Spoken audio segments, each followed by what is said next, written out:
not to like stroke any egos on the guys at Wyrd, but they've got a really awesome setting, and it's something that, you know, I've really immersed myself in, and I love all the intricacies of it. You know, it's like interdimensional, it's steampunk, it's arcane. It's literally everything. Yeah, you know, people say it's like the kitchen sink, but it's like gumbo. You know, it's everything goes into the pot, and it turns into something just absolutely wonderful. We all know the stereotype of the writer. Egomaniac, self-involved, thinks that their words are a gift to the world. I will say it's nice to sit down with someone who breaks that mold. Mike Wallace is a down-to-earth person. If you're a fan of Wyrd Miniatures and Malifaux and its lore, you probably have already read his work. He's written several things for Wyrd. I got a chance to learn his unlikely story of how he became a published author. We learn what it's like to write in somebody else's world, what's great about being a freelance writer and what's hard. And since we've recorded this, he has published his first novel. Under the pen name M.G. Gallows, everybody can go get Death Dealers. We talk about the book, where you can follow Alex Foster, necromancer, as he contends with dark magic, secret societies, silver-tongued femme fatales, undead frat boys, and a drug-peddling cult seeking the ultimate high. If that doesn't hook you, I don't know what will. Well, sit back, relax, and let's find out why Mike Wallace loves to write. Enjoy. Third Floor Wars delivers interviews, insights, and discussions about everything hitting the tabletop. In a world where life hits you from all sides, you deserve time to relax, disconnect, and unplug. Rulebooks, plastic models, dice, and cards in hand. Let the gaming begin. Tabletop games let you escape and unleash grand battles and regale epic tales of adventure with your friends. If you love gaming and learning from players, designers, experts, and creators, you are in the right place. Pull up a chair. Craig and Ray welcome you to the Third Floor and the Tabletop Talk Podcast.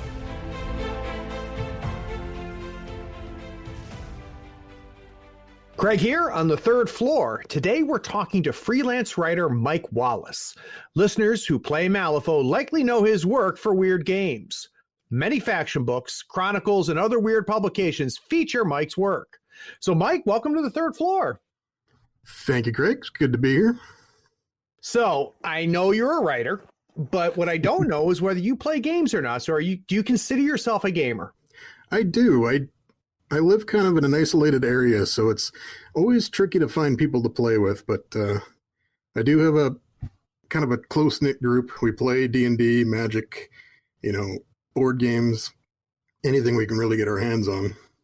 Of course, you know, the last year being what it is, it gets hard to get together, but still a gamer. Yeah, well, good. So how did you first come across tabletop gaming then? What came first? Was it board games? Was it role-playing games? Was it Magic? Oh, a long time ago, it was, I think, Magic in high school, you know, briefly. It was a little too expensive for my taste back then. Even back then it was. Yeah. And then D&D, I was big into that. Vampire the Masquerade. Nice. You know, anything that I could get my hands on that was really lore heavy. You know, I love to dig deep into like those old clan books for Vampire and all that, and just immerse myself in that kind of stuff. So was D&D your first role-playing game? Yeah, D&D was. Oh, and I played a little bit of, what was it, Mutants and Masterminds, I think it was. Oh, yeah, that was a good old game. Yeah, I couldn't get the hang of it for shit, but I don't know if that's okay, but yeah, I remember playing like a bat mutant. That was a lot of fun. I was maybe like grade 6. I barely knew what I was doing, but I was having a hell of a time. What's funny about that, Mike, is, and there's a lot of younger listeners that I have that don't realize what it was like to be a gamer, you know, back in that time, back in, you know, the 80s and 90s, pre-internet. Oh, yeah. I mean, I remember getting the red box of D&D, having no freaking clue what role-playing was. Getting the red box, opening it up, and God, I could not have been more than 12 years old, which means my brother would have been 8 right? And unfortunately for him, he's the person I always had to play with to start off with. So I pull that thing out and I start reading. I'm like, I have no idea what this is. Like, what did I do? And, slowly figuring it out, and you kind of trudge through it and stuff like that. And, there was no actual play podcast. There was nothing like that. So your experience with Mutants and Masterminds is something I completely relate to, where you just kind of figured it out with your buddies. Yeah, it was really just something you'd play with. You'd look at all the cool pictures and, I want to make, that kind of character. I want to make some kind of vampire monster that, has all kinds of weird powers, and I want him to have a soul-eating blade and all that kind of stuff. Like, well, maybe when you get to a higher level, something that could happen. But oh, that's funny. Now, did you consistently stay with games, or was there a period of time where you took a break? Or yeah, like after I got out of high school, I didn't find many players like, the group that I'm with now. They're like high school friends. Got it. But I wasn't really playing with them at the time. So I kind of drifted away from it. I tried a few things in the area, like I was into D&D. Like I bought just a ton of books when 3.0 edition, I guess you could call it, came out. Yep. And 3.5. And I loved all the lore. I just couldn't find anybody to play with. And I'm figuring, well, maybe I could try and turn this into something I could write for. I tried, Wizards of the Coast was a lot more open to writers back then. So I was trying like pretty much monthly to get in with them. Unfortunately, that kind of bubble burst long before I could get my foot in the door. Right. So it kind of put a damper on just basically the hobby in general for me. I think there was a few years there where I wasn't playing anything. I played video games. But I wasn't into the tabletop scene anymore. And that was unfortunate, I think. Well, so the reason I ask that is I always think there's 2 points that are usually interesting to me for gamers. One is, what got you in to begin with? And it sounds like it was, you and a bunch of buddies at high school. But what happened to you, it's for different reasons we take a break, right? We break up with the hobby, we drift away from the hobby. But I'd be curious, what brought you back? Well, I think I was about maybe 24, 25, and I had like a random meet somebody who was looking for players for a D&D game. Well, actually it was Star Wars, I think, at the time. This was pre-4th edition D&D. Right. So he was looking for players for Star Wars. We played some Star Wars. That was pretty cool. We got into Warhammer, and I being the kind of guy who loves to absorb lore from these games, Warhammer was a real rabbit hole for me. Like I bet just deep into all this. It's like, this is all so awful, but it's also kind of awesome, Yeah. And I think I went through 3 or 4 different armies on both like the fantasy and the 40K side. Crazy. And I never found one that really satisfied.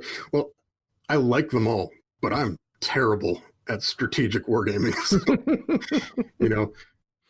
It was always, that kind of thing. Oh yeah, I got this big army of like ogres or space wolves or something like that. So I was like painted them up and I was ready to play. And then I get into the game and I just get my butt kicked so hard. And it can be a bit of a downer. Sure. You put that much investment into something and you're just so awful at playing it. But after that, I think, I kind of put Warhammer aside. I sold off all my models, as a lot of people tend to do. Yep. And then I think about 2016 or so, I was just exploring one of those wikis that has all kinds of information on tabletop games and stuff like that. And I came across the entry for Malifaux. And, the lore drew me in right away. So I was like, oh wow, this is cool. This is everything I could want. It's got the horror, it's got steampunk, it's got fantasy. So I went to their website. What's that?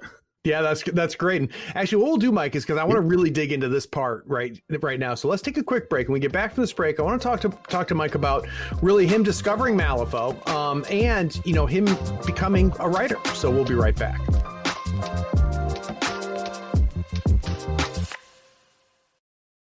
TIAA is on a mission. Why? Because 54% of Black Americans don't have enough savings to retire. So in collaboration with big-name artists like Wyclef Jean, TIAA released Paper Right, new music inspiring a new financial future. With 100% of streaming sales going to a nonprofit that teaches students how to invest. Stream Paper Right now and help close the gap. There are so many online retailers. It can be hard to find one that is trustworthy, has great prices, along with some reliable customer service. On the third floor, we love ordering our gaming goodies from Gadzooks Gaming. Their selection of terrain, miniatures, dice, custom decor, and conversion bits are curated for gamers by gamers. You'll find they have what you need and what you didn't know you needed to take your gaming fun to the next level.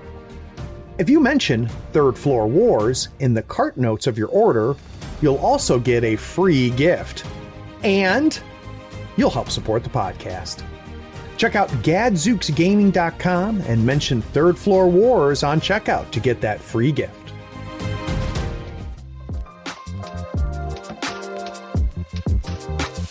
So we got a chance to get a sense of, Mike is a gamer, and like I said, his path is similar to a lot of people. We started talking about him discovering Malifaux, and I really want to do a whole segment about that. So what I want to do now is go back in time again, Mike, and kind of learn when did you start to figure out that you like to write, or was it a situation where you always wrote? Like there was a day where Mike didn't write. And then Mike started writing, and I want to get a sense of what happened. I think I was about 13. Wow. Before that, I didn't care for writing. I read books. I enjoyed books. I think the first books I wrote back then were like, they were adaptations of the comic books of the Alien stuff that Dark Horse was putting out. Nice. So this was like, guts and gore and violence and sex and all that kind of stuff. Yeah. I was like 13, so I'm like, oh man, this is the coolest stuff you ever saw. So I sat down, I think with a friend. He wasn't a writer, but he had some funny ideas. And we just started writing all kinds of just whatever nonsense came to mind. Just two guys who just get drunk and they just go blow away a bunch of monsters and, the kind of stuff that you'd see a 13-year-old reading. Right. Writing. But the experience of it, typing it out, it was a lot of fun. And so I grew from there, and I was doing all kinds of different writing styles. I was a bit more into anime back then. Not so much these days. I just grew out of that kind of phase, I guess. But yeah, you watch a lot of stuff back then, 3x3 Eyes, Hellsing when that came out, sure, Fist of the North Star, it's God, edgy. That's old stuff. That's good stuff though, man. It's good stuff, but it was still edgy as hell. You gotta just gory as heck. And that suited me fine for a while, but as I grew up into fantasy and sci-fi and stuff like that, branching into different areas, I didn't have a lot of success with it professionally. I guess I considered it more of a hobby at the time. Well, so let's talk about that a little bit, Mike. So, I've got a lot of friends that are professional writers. And I think the one thing that all of them have in common is they were voracious readers. Mm-hmm. I've yet to meet somebody who makes a living writing that was not a voracious reader as a kid.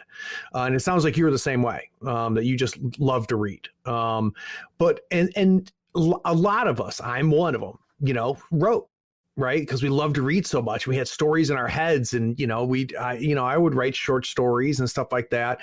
But there's a transition that happens, Mike, where you start realizing it's more than just a 13-year-old kid writing about aliens and having sex out in outer space, right?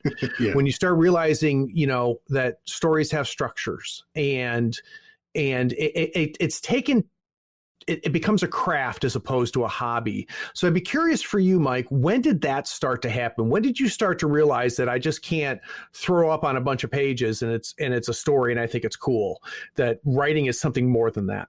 Yeah. When the Wizards of the Coast guys, when they were open to the more amateur writers, I guess you could say, looking for new talent, new blood, and all that kind of stuff. That's when I got really into the fantasy and the Forgotten Realms side of it. And I would, I immersed myself in that. I bought a bunch of the books. I've got just a ton of them on my shelf. The Symbia series, probably one of my all-time favorites. I just love how diverse that was. I think it was Paul Kemp. He had Erevis or Everest Kale, the assassin butler. He was just amazing to me. Like this kind of a modern take on more of the edgier stuff we used to read as a 13-year-old. Sure. So I wanted to really get into that. So there was this, I guess, a mental push where I just wanted to write stories that would be fit for that kind of thing. It wasn't always the case. Like, my brain didn't completely click with it. I had some really zany ideas that I knew would just get shot down, but I went for them anyway.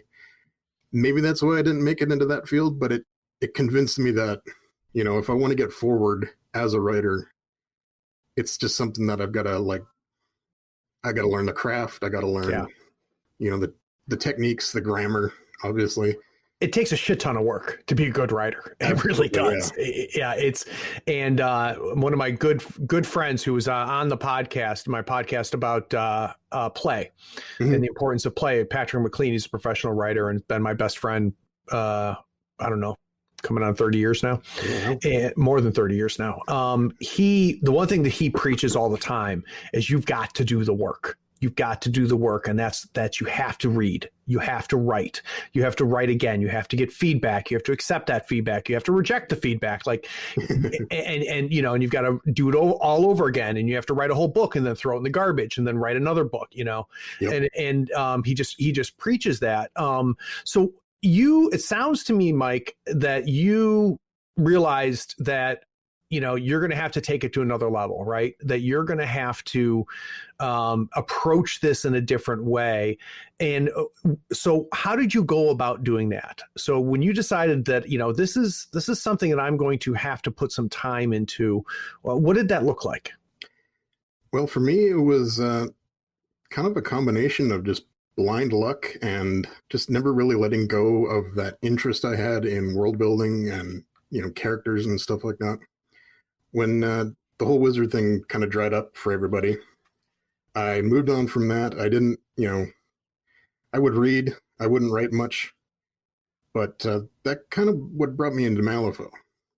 I'd done a few short stories here and there, but I saw the information on Malifaux. I really liked it. I went onto their website. I saw they were actually looking for short story writers, freelance writers. Yep. And it was just this there's this thing in my head that just said, probably not going to make it. You can throw it at them and they'll say, yeah, it's pretty good. And then, you both go your separate ways. Right. But I figured what's the, what do I lose by taking that chance? So I wrote to them, I gave them a sample of my work and apparently they liked it and they brought me in and that's led to I think it's about 4 years now, 5 years almost. That's crazy, man. So is it safe to say that Wyrd is your first professional gig? I would say, yeah. Wow. It was later in my life, but it is the one that kind of stuck with me the longest, So what changed for you then, Mike? What happened between the guy that was submitting stuff to Wizards and the guy that submitted stuff to Malifaux? He's not the same writer, obviously. No. So what changed between your first gig with Wyrd and your rejected samples that you gave Wizards? I wish I had a clear answer on that field. Well, what the hell, dude? I know, right? You must have felt something at the time, Mike, but yeah. But looking back on it, Mike, you can't think about, how you changed as a writer over that time?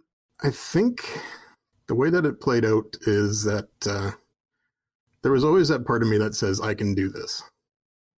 I just have to find the right, the right ear, the right eyes, the right reader, the right setting even in certain cases. And I think in a way that's just what it was. You can hear about all these writers who they write brilliant stuff, but they never get any buyers, they never have any readers until they hit a certain market or a certain group of people. Yeah. And then they just explode. And I mean, I haven't exploded yet. I mean, I'm still pretty small time, but I have found that Malifaux is a really good setting. It's really interesting to me as like from a creative side. And I think I've just, found the right ear, I guess, the right kind of style that people will respond to. Well, so here's a question for you then, Mike. I mean, it's very possible that you found the right ear, right? That you came across an audience that enjoys how you write. The other possibility, and it's probably a mix of these two things would be my guess, is that Malifaux gave you a voice, right? That you were able to find yourself as a writer in that setting. Do you think that that's possibly part of it? I absolutely do think that's part of it. Not to like stroke any egos on the guys at Wyrd, but they've got a really awesome setting. And it's something that, I've really immersed myself in. And I love all the intricacies of it. It's like interdimensional, it's steampunk, it's arcane. It's literally everything. Yeah. And, people say it's like the kitchen sink, but it's like gumbo, it's everything goes into the pot and it turns into something just absolutely wonderful. Oh, that's so cool. Well, guys, let's take a quick break. When we get back from this break, I really want to dig into what is obviously Mike's passion, which is Malifaux and writing for Malifaux. And I wanted to really kind of discuss what that process looks like. So we'll be right back.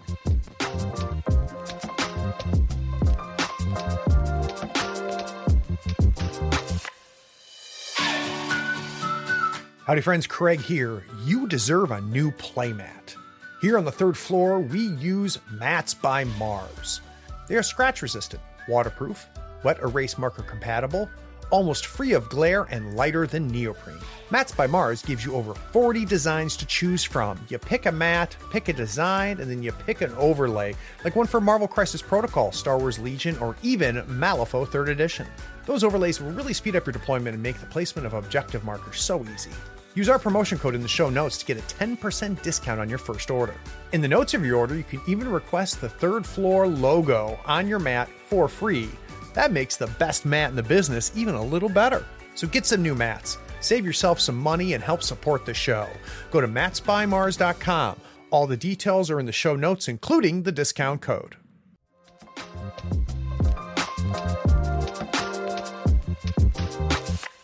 I think it's really neat how you just found something that you found an audience that liked what you wrote, and you found a place that gave you a unique voice.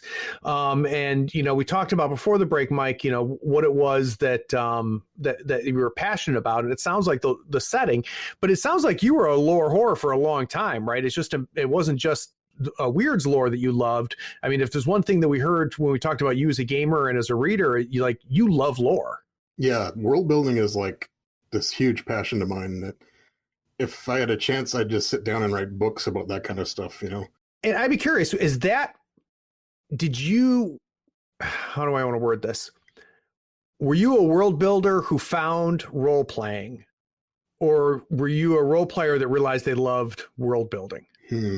I think since I was kind of playing early on, but never really got too deep into it until around, when I picked up my first Forgotten Realms campaign book, and I read how many details were in it.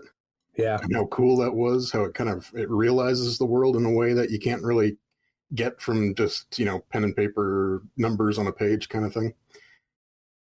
I think I wanted to try something like that. And I did try to break into like the RPG side of it for a while there. Nothing really came of that. It is something that requires like a group of people to work on. And I found one or two groups of people, but with any like amateurish kind of teams, you have those moments where you just kind of like either the ideas don't mesh together or the work, the people you're working with don't really mesh together. So you just kind of drift apart and nothing really comes of it. Well, I think the key to that whole sentence and that whole was work. I have found like when a bunch of people to get together to say, hey, let's kind of throw this around. When it gets to the non-fun stuff, everybody's like, yeah, I got stuff to do. I don't think I'm going to be able to help you out. They want to do the fun stuff, but when the work starts, they disappear on you. So Mike, for you, what is it about lore and what is it about world building that has inspired you so much? What do you love? Why do you love it so much? Or what is it you love? Is a better way to put it. I guess I just like the creating new worlds is like an exercise in all kinds of different ideas. You can create a monstrous race of something with like 4 arms and stuff like that. And that's kind of cool, like visually. Right. But I like to think about things like, what do they eat? What do they hunt? What is like an arm wrestling match like for a 4-armed race? Do they get all 4 arms involved or something like that? Is that kind of look important to their development as a culture? Is that kind of thing, viable for when they're all voting for like who's going to be the next king or something like that? Where do they live? What kind of environment do they prefer? These kind of details, they just like draw me in, So you get like a race of goblins or something like that. Like, what do they build their weapons out of? Well, if they all live in a swamp, maybe they build them out of like, sticks and rocks or clay or something like that. Well, if they like clay, maybe there's something we can work with that, some kind of special clay. Maybe they poop it. Maybe they poop clay and then they like shape it into swords and it's like this really smelly metal, but it's really tough because there are certain types of ceramics that are like strong and, powerful. So is that for you, Mike, just a creative exercise that you just really enjoy doing? Or, is it a situation where, in school you loved history and you loved, finding those details in history and you like creating your own? I'm trying to dig into this a little bit because it's fascinating. Yeah, I think maybe it's like a kind of escapism for me, Sure. I'm a fairly shy, socially awkward kind of guy, Even coming onto this show, I was like, oh my goodness, what am I? I'm nauseous. Oh boy. Well, it's going terrible. I'm having a terrible time. So I know, right? Like, my stomach is doing flip-flops right now, covered in flop sweat. Oh, God bless you. You're doing great, man. We got this. We got this. So you found yourself, socially awkward. Mm-hmm. Yeah, it was something that, high school for me was just hell. Yeah. For a lot of people, I'm sure. Yep. And so having like, those books where you could write all kinds of details down and just immerse yourself, get yourself into it, like above your head kind of thing. So you don't have to think about, well, I got to deal with this and I got to, I got a job I got to go to. I got to do this homework. And, all these people hate me and nobody talks to me and they think I smell. And yeah. No, I'll tell you, man, the world of fantasy and sci-fi has been that for a lot of people. And I think, there's a lot of interesting work I've read that talks about, people who are socially challenged growing up, finding refuge in fantasy and sci-fi, and they do that as a form of control.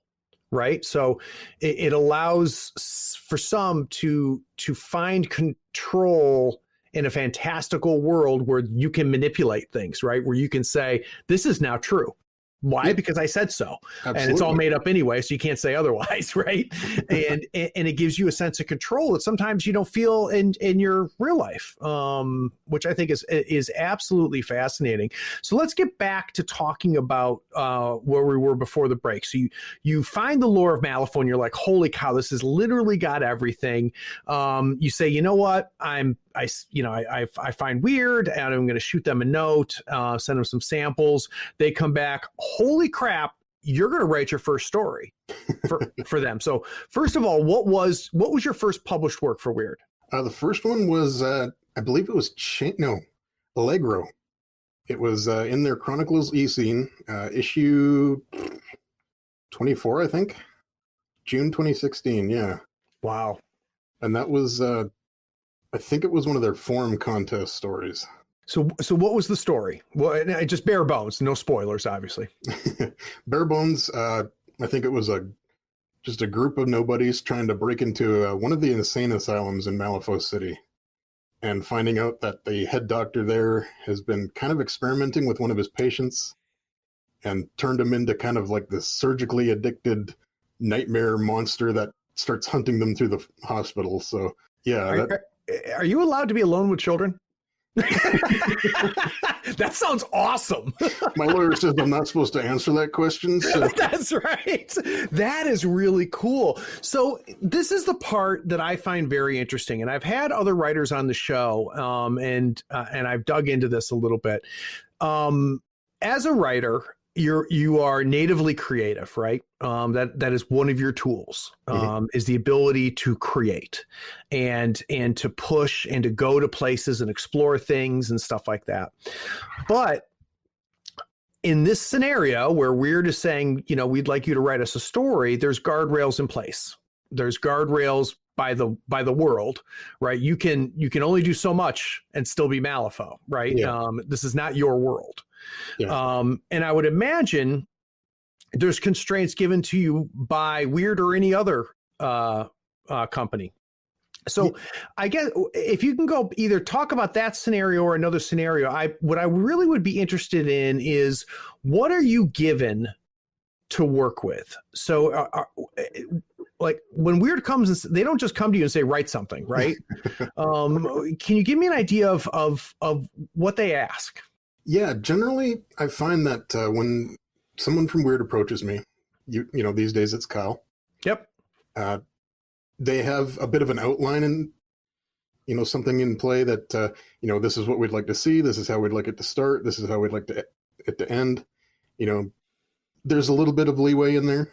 Obviously, you always got a bit of a creative outlet, but it's all meant to interconnect, it's to fit together with the different short stories that are in each book. Right.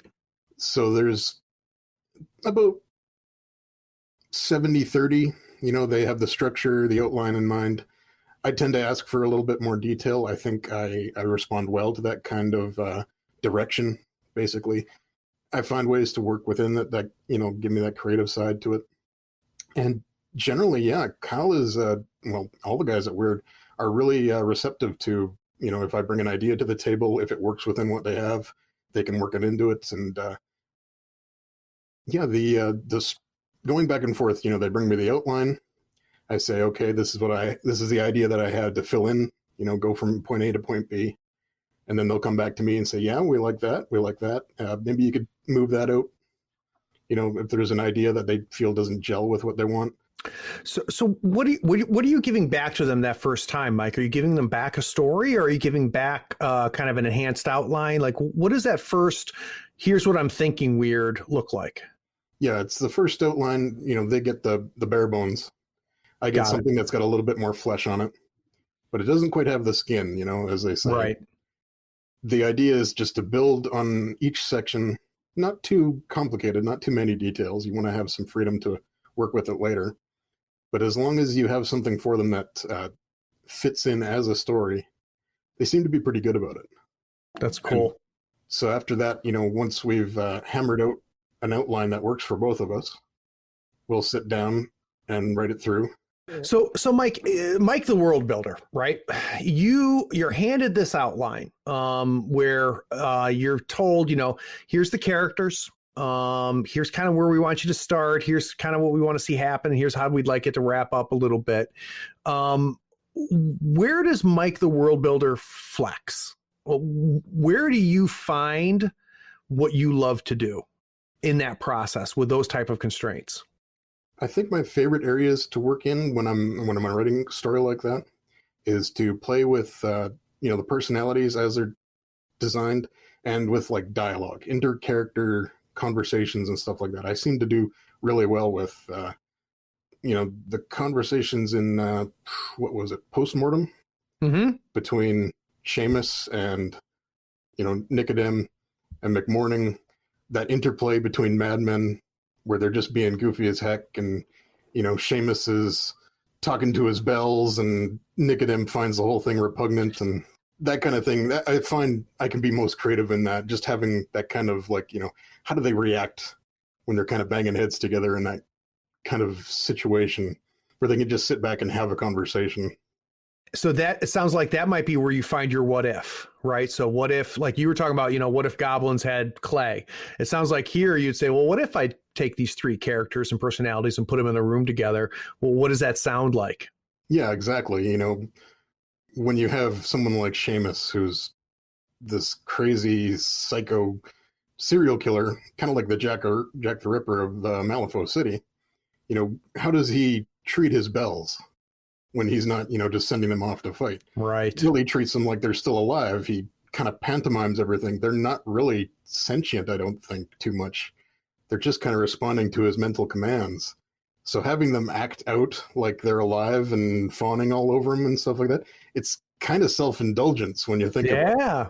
And Nicodem recognizes that, and he just like, will you stop pretending that they're still, your girlfriends or whatever? It's just unseemly. And Seamus thinks it's just a shame that Nicodem doesn't play along,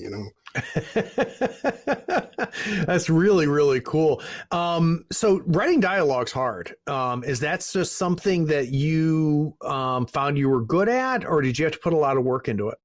Yeah, strangely, I don't think I'm a very good conversationalist myself, but when I'm writing, I tend to get into the heads of the characters that I'm writing for fairly well and get a gauge of what, how they'd speak, how they sound in their own heads, how they'd sound in my head. Right. And it's just fun to see that kind of go between it. It's more spontaneous than planned, really. So it's always interesting for me when I'm writing it, what kind of reactions that they'll get just by introducing, a phrase or two. So I'd be curious, Mike, when you're, a writer's first editor is themselves, right?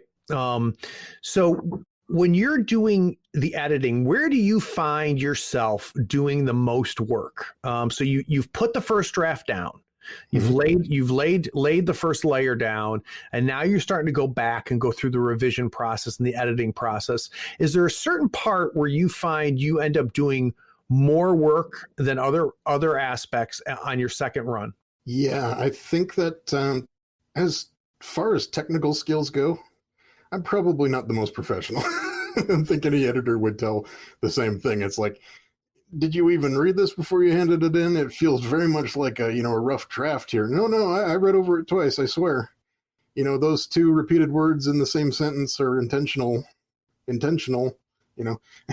So I try to, there are programs that I can use to kind of help me, find these things. Because when I'm reading my own work, I am so bad at finding my own mistakes. Yeah, that's hard.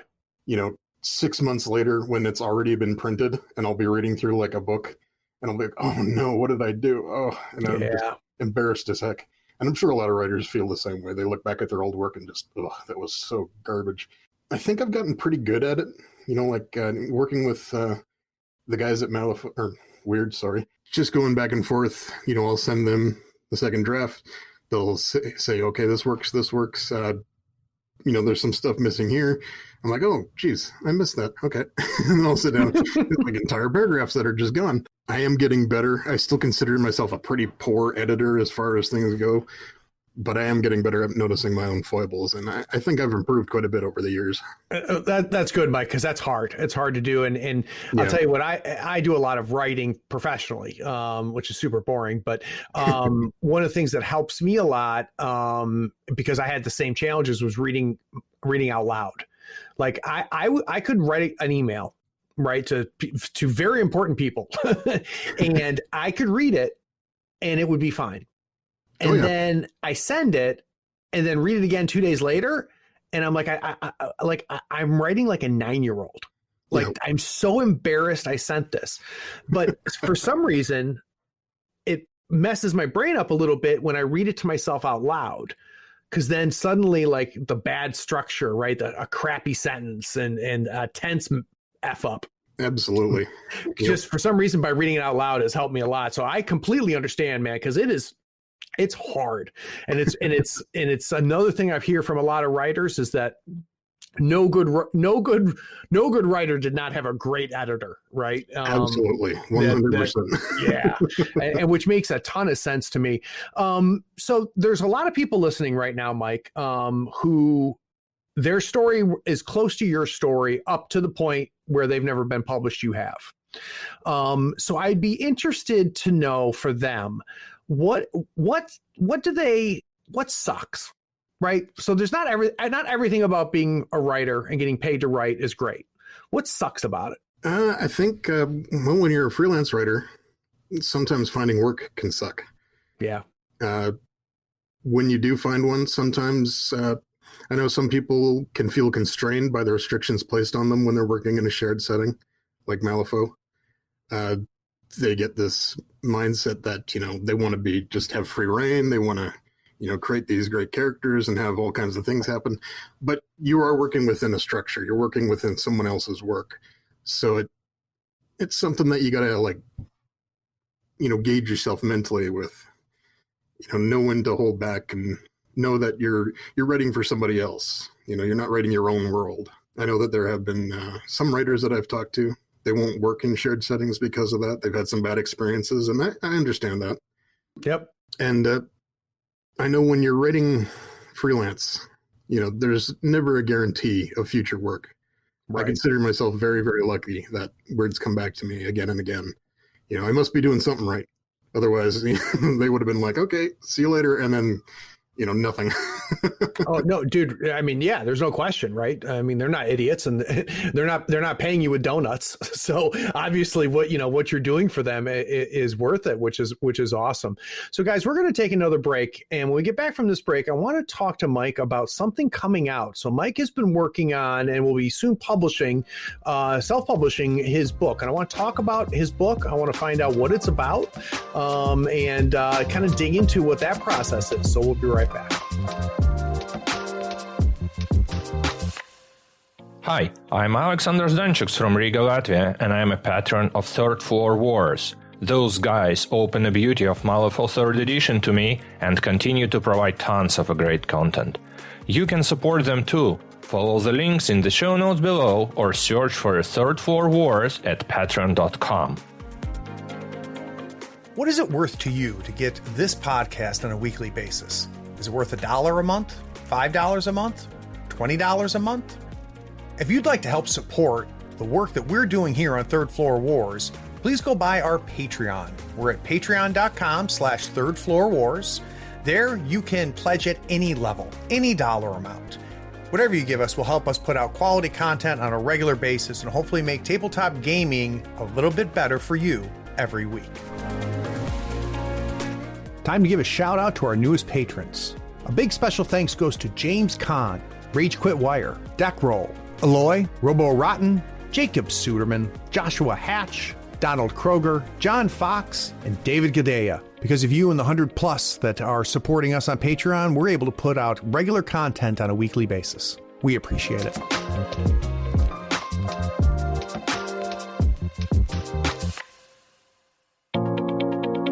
Howdy friends, Craig here. Nothing makes Malifaux easier than having the right tools. Here at the Third Floor, we love all the licensed Malifaux goodies from Custom Meeple. Not only are they helping support this podcast, they sell custom-made Wyrd licensed tokens and terrain.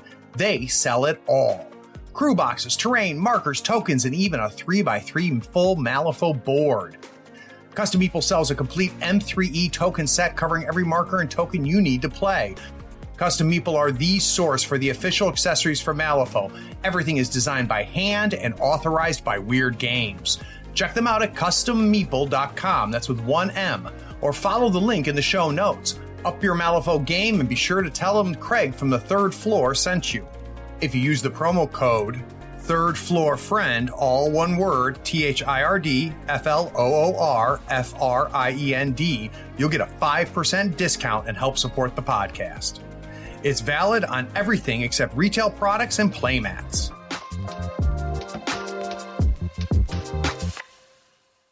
So Mike has been in the process, and I'm not quite exactly sure how far along we are. I know we're getting close to publishing time, but you've been working on a book, not a story, not something for Wyrd, but something of your own. So let's start off, Mike. Can you give me the elevator pitch? So what is this? Let's talk about setting. So where is the book set? The book's urban fantasy set in modern times, and in terms of an elevator pitch, I guess you got a necromancer who's framed for murder. He finds out the Illuminati is real and run by wizards. And so he's got to clear his name before this hex they put on his heart turns him to ash. Very interesting. So we got some high stakes there. So now I want to talk to Mike, the world builder. So it's modern urban fantasy. And when you say modern urban fantasy, there's all kinds of things that could be and that could not be. It sounds like magic is real, and it's a part of the world. Has magic always been part of the world? Yeah, absolutely. The idea behind these mages is that they're born with their powers. As they grow older, it develops into a specialized kind of form. The main character in this, Alex Foster, he's a necromancer. So at some point during his teen years, he was exposed to something that, shaped his personality in such a way that he turned into someone who can, play with the dead and control the undead and stuff like that. And mages live maybe 1-2 centuries longer than normal people. Oh, wow. And so their power grows over time as they do it. So when he meets these Illuminati types, they're called the Rimbaud Society in the book. They're run by mages who are, they're older than the United States. So they're the kind of godlike power that, you'd figure that the Illuminati would be wielding if they had magic. And does everybody know that magic exists? No, not at all. It's that whole kind of the masquerade, the veil that keeps everybody a secret. The setting is very inspired by, the Dresden Files. I don't know if you've read Jim Butcher's work. John Wick, the movies that came out, that kind of slick, hidden underbelly of like ultra rich types. They get dressed up in nice suits and then they go and kill each other in spectacular ways. So there's that. Right. That's the kind of the world that Alex kind of finds himself in. He starts out very toes deep. He knows he has magic. He doesn't realize that there's this whole, community living underneath the shell of the world, kind of. So when everything goes, belly up for him, and so he gets framed for murder, and then like the corpse walks out of the morgue, that makes him look absolutely guilty. And then he's brought before the society, and he's like, oh my God, like I am so far down the rung in terms of like understanding the world. I gotta like catch up fast or I'm just gonna get killed. So it then is when he realizes when the veil is lifted, right? And when he really starts to get a sense of what the world is. Now, outside of magic, are there other hidden fantasy elements that he finds out about? Yeah. When we meet him, he's already spent about a year taking care of a group of undead. They're whites, so they're like zombies, but they're intelligent. Right. And as long as they eat human flesh, they won't rot away. So he's got to find meat for them. And he does that kind of like, he works for like a black market guy called Piotr. And he goes to crime scenes and he removes the body, basically gets it to stand up and walk out with him. Hopefully, but without getting caught, obviously. And then he takes it home and, chop. And then he takes the meat down to be served. Yeah. And it's not an ideal solution. It obviously doesn't make Alex the best person, right? In terms of morality. But, the alternative is these whites getting hungry and maybe going out and find somebody who's, some innocent on the street and chowing down on them. So he's kind of a drug dealer. He's kind of a petty tyrant, but he's almost has to be in order for them to kind of live these normal lives, as normal as they can be for undead. That's fascinating. So now that we get a sense, Mike, of the world a little bit, right? We get a feel for it. I want to go back in time again. Like, where the hell did this come from? So when did this seed start to sprout? I think just around 2018. Oh, not that long ago. Not too long ago. No. I had gone through like a bit of a bad breakup, and it was kind of messing with me mentally. I needed something to really take my mind off things. So I started writing an entire novel, and I think it took me a little over 2 months to write. But then I went looking for, how can I get this? How can I make a proper professional go of publishing this? And I joined a bunch of like writing communities online, on Twitter, all that kind of thing.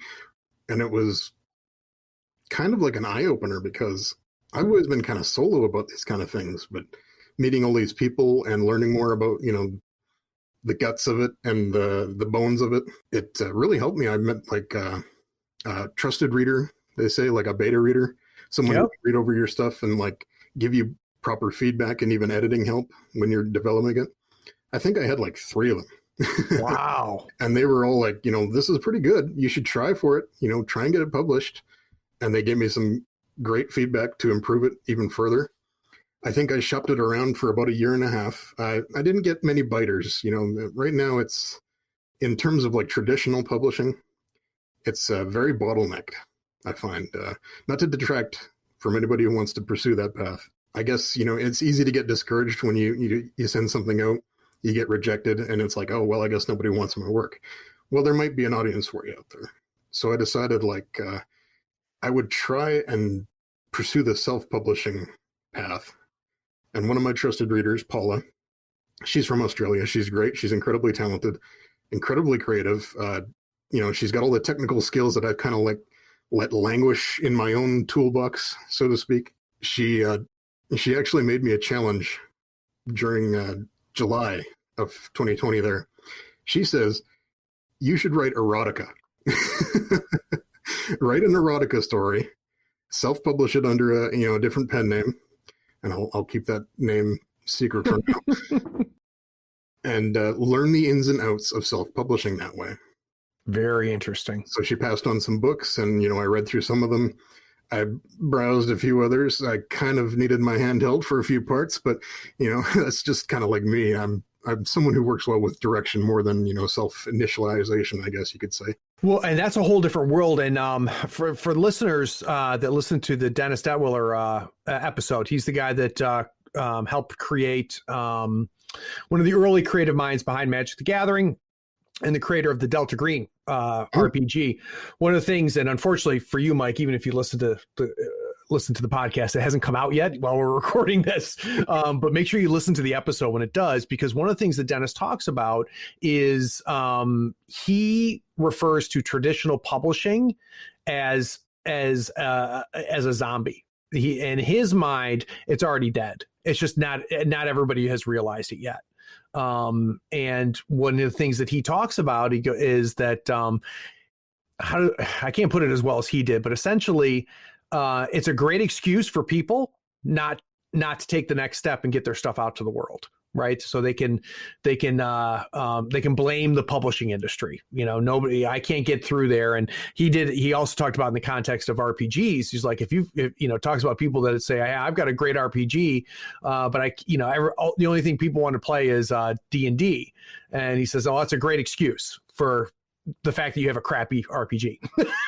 Yeah. And he says in this day and age, there's no reason you can't get your work out there.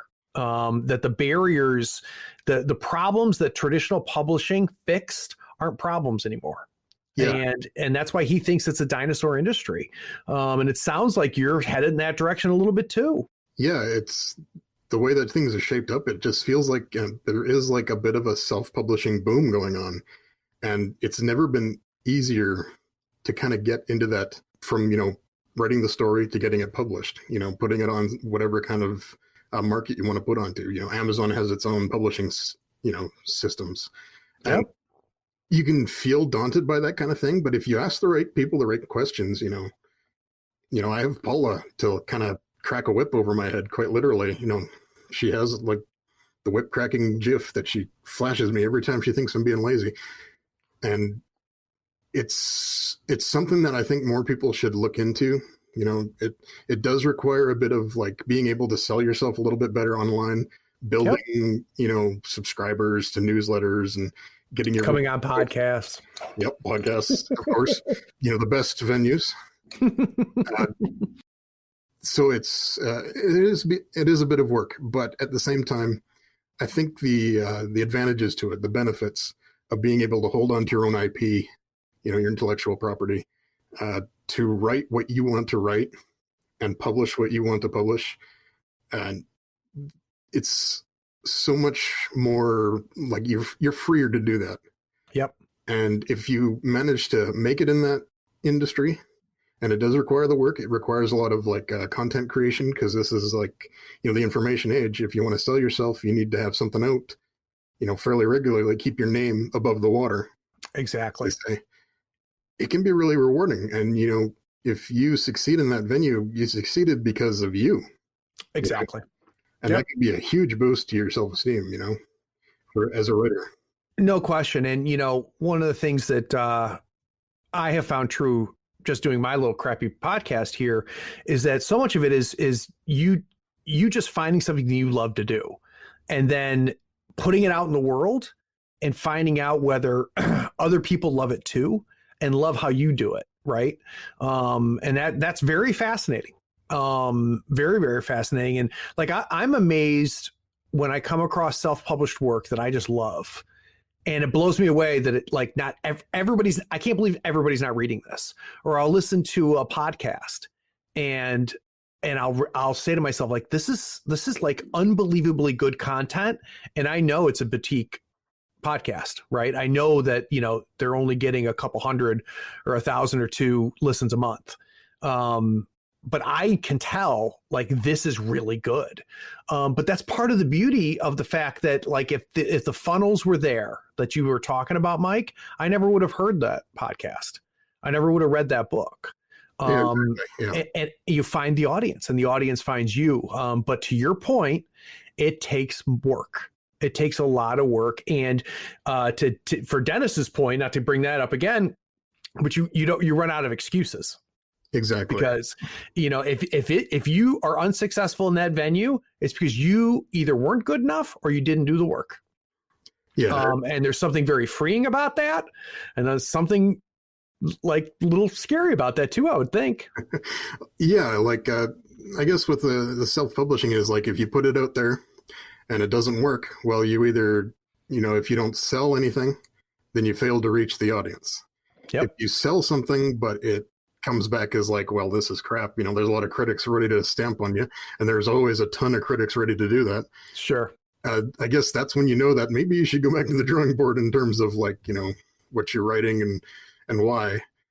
But I feel that you can still there's still a lot of benefits to working on that side of the fence. When you're working as a self-publisher, like I said, the ownership of the IP is a big one for me because I'm really enjoying this Alex story and I want to hold on to it. As I was pitching it to these different publishers, I was thinking, what if, 4 books in, they don't want to publish it anymore. It's not selling enough.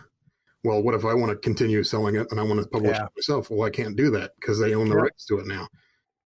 And that can be like a severe drawback to your creativity, No question. Or if you get a vision of the IP in a different format, right? You're handcuffed and you have to go and pitch your IP to the company that owns it because it ain't you, right? And that's gotta be tough. Well, Mike, that was all really fascinating. I think what it did for me, and hopefully it's for the listeners, is give a little bit of insight in what it means to do what you do.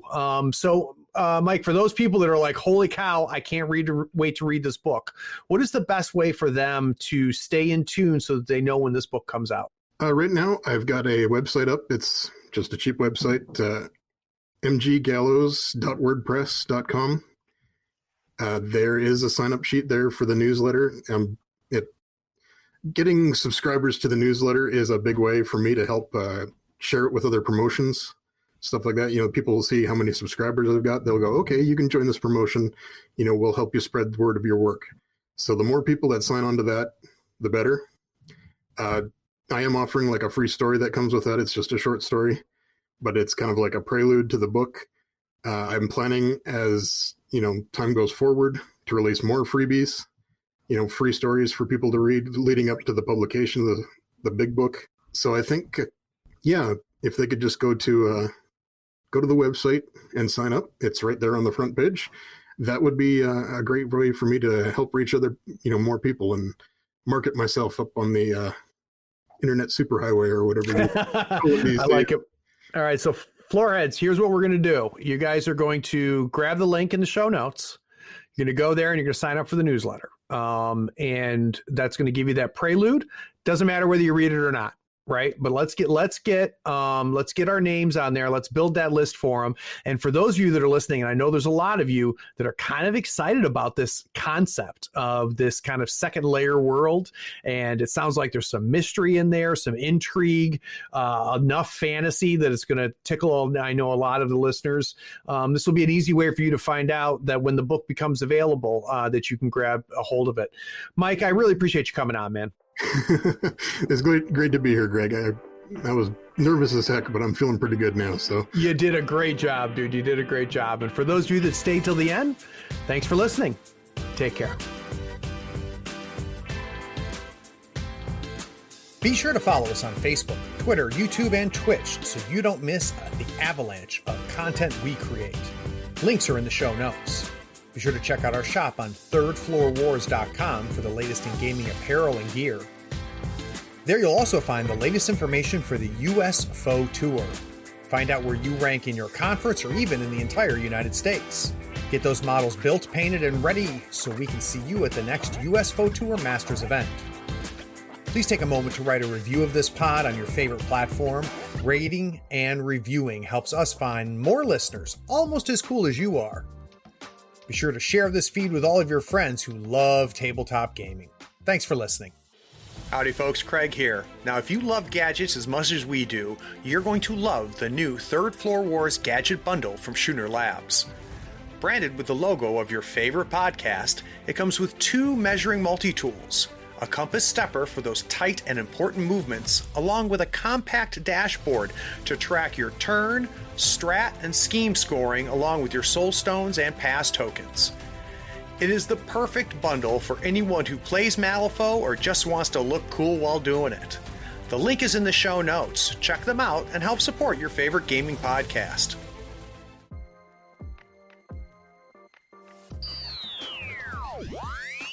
Awesome. That worked out perfect, man.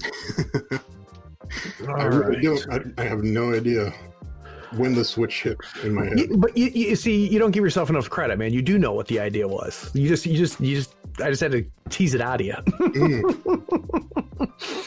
All right. What I'm probably going to do, Mike, is probably drop a break. And I think I'm going to combine these next 2 segments. Okay. Because I can smell that they're going to end up getting combined anyway. Sure. So I'll probably just kind of weave it through, which in no way impacts you. I'm the only one that should be looking at the sheet anyway. But you just sit back and just have a conversation with me. But don't be surprised if I start talking about what it's like to be a freelance writer. You're like, well, what the hell, Craig? That was all right. All right, I'll bring us back. We'll start talking about Wyrd.